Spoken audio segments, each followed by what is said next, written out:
Okay, well then let's get in here. I'm looking forward to getting into your world of coaching and all of the wonderful work you're doing. So again, thank you for taking a minute out today. Thank you.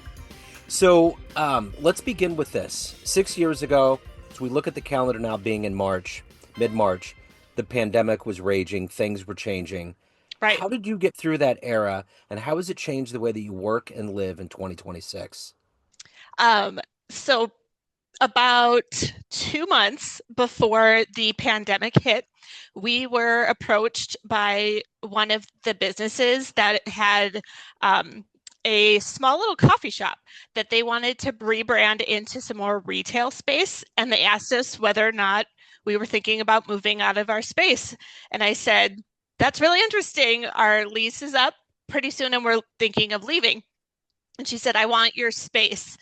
About a month after she moved in, the pandemic hit, and I felt horrible about the whole thing. So, thankfully, leading into the pandemic, we had always done a lot of our um, programs and our coaching services online. So, we didn't have to pivot a whole lot. The big pivot was that we weren't going to be moving to a new space. We had to figure out how to work from home in two separate locations. And then all of a sudden, all of my kids were home. And that was the big challenge, was figuring out how to make that work. Thankfully, almost all of our clients stayed with us through the pandemic years. We had to make a few small changes, but we just went virtual for that entire almost a year that we were home before we moved into another space again. Wow. So let's get into everything that you do on a daily basis. I'm going to put Okay. you in front of a bunch of 13-year-olds. It's career day, and one of the kids just wants to know what you do for a living. How do you answer them? The simplest answer is that I help women specifically, but a lot of times we see men coming in and we help them figure out from where they are right now to where they want to be in the future. And my job is to listen and ask really good questions so that I can help them figure out a game plan that whether it's personal goals, professional goals, business goals, that they are able to reach those goals in a time frame that is um, done really quickly because of accountability. So that is my biggest part of my job is listening and asking good questions. So let me ask you this. When you were that age, what did you want to be when you grew up? What was your dream job? I wanted to be a teacher. Okay. And that is a lot of what our company, we always say we approach coaching from a teaching and an author perspective because both my business partner and I are published authors. So we do coaching a little bit differently and we have an education spin to our coaching. So that makes us a little bit unique in how we look at it. But I really do think I ended up doing the same thing that I kind of wanted to do when I was a kid, just a different medium. So are you originally from North Dakota? I was born here. Okay. We moved around the Midwest quite a bit as a kid, but North Dakota has been my home for most of my life. So what were the foundational elements early on in your life that were kind of planted in you, the seeds that were planted that have turned into this career and into your vision? Yeah. Well, my dad was a teacher. So I think the education piece of it was something that I was just influenced from really young. And my love of writing and wanting to be a writer was really, I think it was seventh grade, my creative writing class. Mrs. Jors was the woman that really fed that dream for me. And she was the first person that helped me kind of figure out that being an author is something that I could do. So she was definitely a huge influence, not just as a teacher, but also in my writing. The first book that I published were indie authors, and so we published a lot of our own material. She always said if any of her kids ever published a book, we were supposed to dedicate the first one to her, and I absolutely did. So that was those are the two big influences early on in my life. So what were you reading growing up? What were seminal books or authors that you were interested in? I liked a lot of classic literature. So I was reading Little Women, Anne of Green Gables, those kinds of things. It was seventh grade creative writing that I started reading, um, probably a more of a high school level of books. I remember the first really serious book that I read was Night, about the concentration camps. And so I kind of had a wide range of um, things like classic literature, and then some, having to do with actual events that took place. But I think most of what I read back then were that classic genre. And then as I've gotten older, I have made sure that my kids have read all of those classic books, but also I do like a lot of fantasy writing, and romance writing, and all kinds of different things from self-help to romance. So So, do you remember the first thing that you wrote that you got a response that was positive, that really made you think, this is real, this is what I should be doing? Um, that seventh grade class was probably the first time that I was able to create a story from start to end, and definitely built the confidence that I knew this could possibly be something. I've never really dived into fiction since then, or nonfiction since then. We kind of stay in the fiction realm. But the first time I started blogging, and that would have been about 2012. So way back in the heyday of blogging. And that was probably when I started to get a reaction to my writing that wasn't like friends and family. And that was really significant for me, that people were getting results just from reading the kind of things that I was putting out into the world on this little blog in the middle of the app, the internet. It's weird to think that the idea of blog is vintage now. Right? And it's changed so much. Yeah, everything has. So, Dear Female Leader is your latest book. Talk It to me a is. little bit about, you co-authored it with Mandy. Talk to me a little Mm-hmm. bit about the idea and why you co-authored, and what kind of the whole the hope for this book is. So this is the second of this series of Dear Female Leader. And what we do with this series is we go back to the year before, and we look through our most popular um, social media posts. And that's how we tend to put those books together. So it's a really simple way to put the book together, because we take whatever content that was and then we batch it together, so that the topics are similar. And then we go through and we add the journal questions to it, and then truth statements, which is our trademark concept. Very similar to affirmations, but what we do with truth statements is we take specific mindsets that women might be dealing with, like maybe it's something to do with confidence or something to do with imposter syndrome, and we create very specific affirmations or truth statements to combat that specific lie. So there's 30 days in this newest book, and there's journal questions for each one of them, and then there's a truth statement for every day as well. So by the time women go through this book, they've had 30 different journal questions, 30 different truth statements. And what we have noticed over the years is that that idea of asking yourself good questions isn't something that women typically make sure they have time for. So we did this in really bite-sized samples or bite-sized sizes, so that every single day you could be quickly reading something, doing a quick journal exercise to help you with your emotional intelligence, and then the true statement to help with that mindset. So, who's been your inspiration? Who's been your heroic force to allow you to find your voice, and to do what you're doing with your life? The first person that comes to mind uh, is she's retired now, but she was a coach in the space. Her name was Danny Johnson, and she did coaching in a really specific way I hadn't seen before, and that was coaching through events and through books. She was an author as well, and so going to her events and seeing how coaching could be done from telling stories, really not only solidified that's what I wanted to do, but also that this could work from this angle. And then she was also a huge um, person who helped Mandy and I in the very beginning of our business, just with our basic business skills as well. Not only the inspiration for coaching in a unique way, but also the business skills that we would need behind it.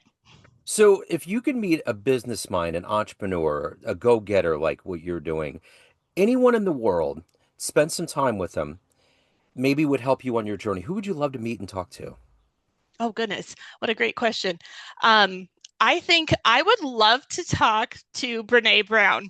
Yeah. Um, I think she's really unique in the spaces that she's in. She's very influential with most coaches and in the coaching space, but she comes at it from that education background and data background.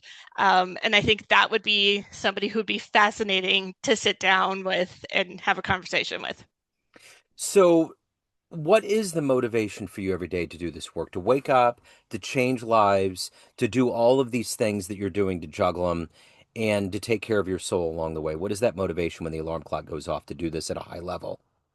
I think my motivation is that I am really stubborn and I don't want to fail at this goal. I have three kids at home. I have three medically complicated kiddos at home. I also have health issues. And I think what motivates me every day is that I keep finding clients who need my kind of expertise because they don't have a typical um, family life or health where they can work a typical 9 to 5 type of job. And so I think I not only needed to create a business for myself that worked, that I could get up every day and still stay excited about, but also being able to be that life changing force for another woman or another business owner is really what motivates me because my clients, the clients that we work with here at RAYMA Team, from personal to corporate to speaking, their stories, their success is what makes me get up every single day. And then I have this stubborn streak to not fail at this, and that's what keeps me going.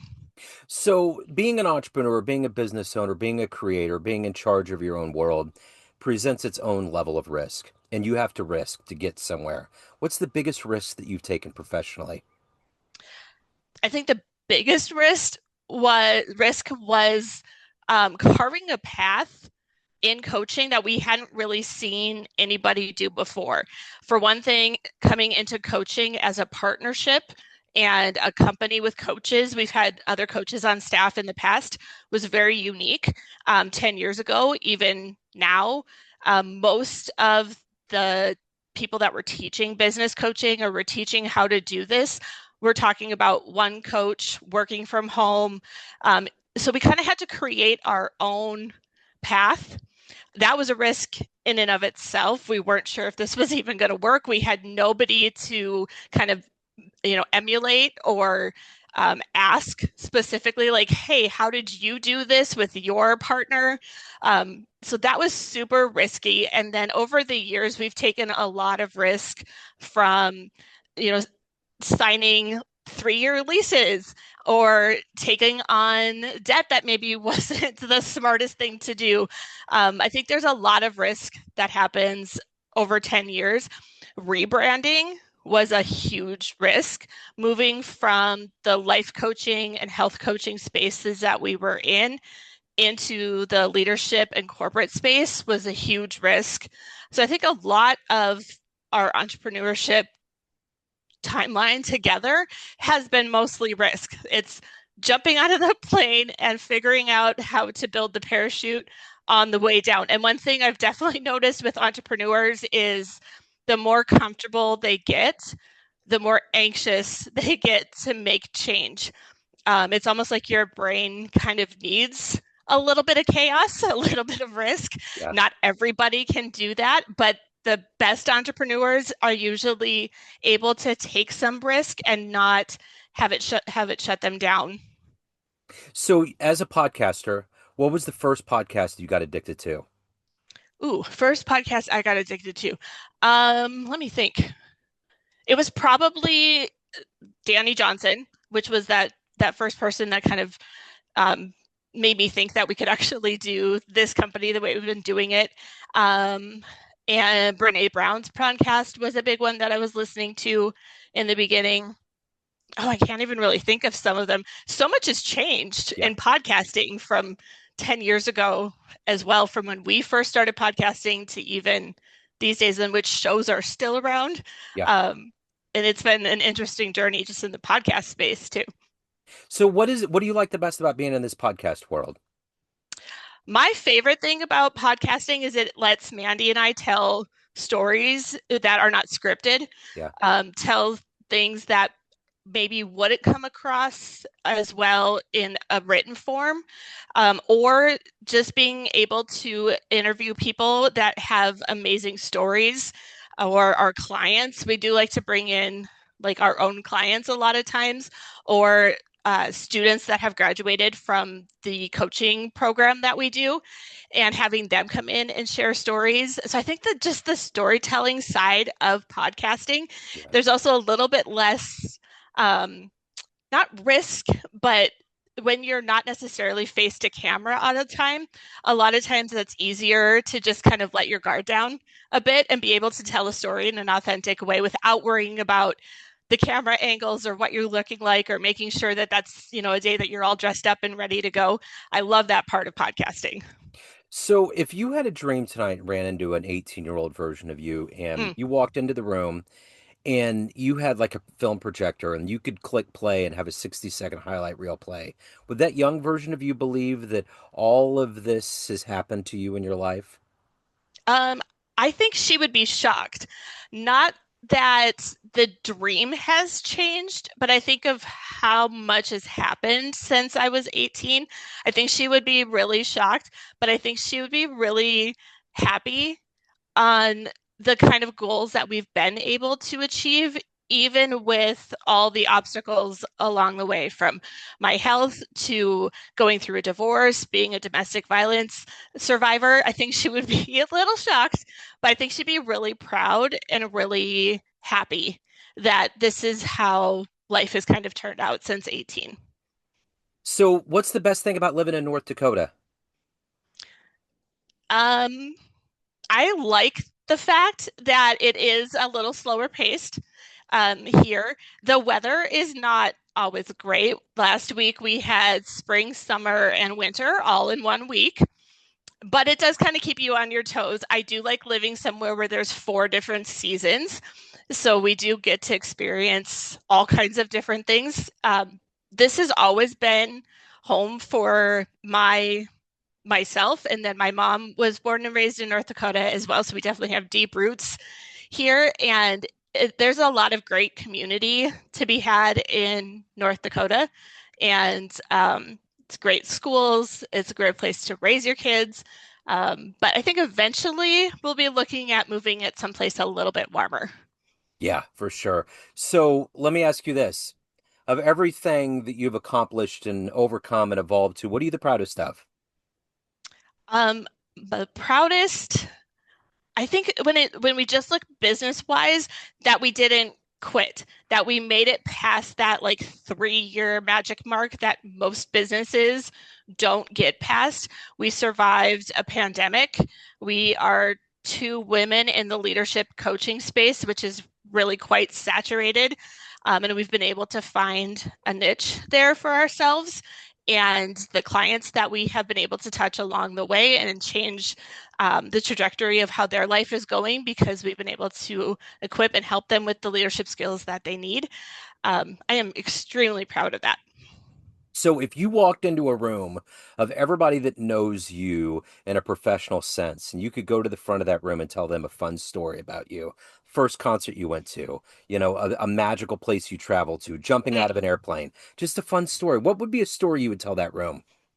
I always tell the story. It's not exactly fun, but it's one of those stories that people are always surprised at. So, when I was 18, I had moved to Minneapolis, which was a huge city compared to Bismarck, North Dakota. Getting to Minnesota was like leaving everything that I knew.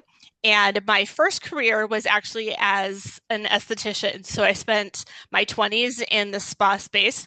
And the story I always tell is how I survived one night of having to hitchhike home from a drinking situation that I was A, too young to be at, and B, I knew nobody there. And a friend of mine got really sick, and we could not find her car Oh no. that night. And so I was sitting in front of University of Minnesota campus and sitting in front of this frat house. She was puking on the sidewalk. We did not have cell phones back then, so there was nobody to call. And I'm like, what am I going to do? And this guy was sitting up on the porch, comes down, and he's like, I promise I'm not a murderer. Do you guys need some help? And I said, I don't know what to do. We don't know where the car is. Could you possibly drive us back home? He's like, no problem. So not only did we get to our house, dropped us off, he came back the next day because my friend had left her purse in his car. So it was the wildest. I was 18, maybe just barely 19, and had no idea what I was doing. And somehow we were able to get home. I don't know if this guy was an angel, if he was real. I never don't even remember his name. But we got home safely and saw him again the next day when he dropped her purse off. So I always like to lead with that story because I think it tells a little bit Sure. about my personality. And it's kind of a good break the ice kind of story. Yeah, that's an incredible story. So at the end of the day, everyone has a perception of you in all these different bubbles. Family, friends, clients, everyone that gets your books, tunes into your podcast, and all these varying ways that you run the show. What's your perception of you? Who do you think you are? I think that I came to this earth with a story and a message to share. I very much believe that I have a purpose from the things that I have experienced to just what I've learned along the way as an entrepreneur and a coach. So I think that's the way that I perceive myself. Sometimes that's a big goal to have. And I can have a little bit of imposter syndrome with that sometimes. But I think in my inner core, I really do believe that I have a purpose here to do the kind of work that I do. So if anybody wants to tune into the podcast, get the books, hire you, reach out, questions, any of the good business, where do they go? The easiest spot is our website. That's where you're going to find everything. The podcast is on a break right now, but we have all of our past episodes on there. So RAYMAteam.com is the best place to find us. Wonderful. I will put all those links in the show notes. What a joy. Perfect. Thank you so much for taking a minute out. Best of luck with everything. Thank you.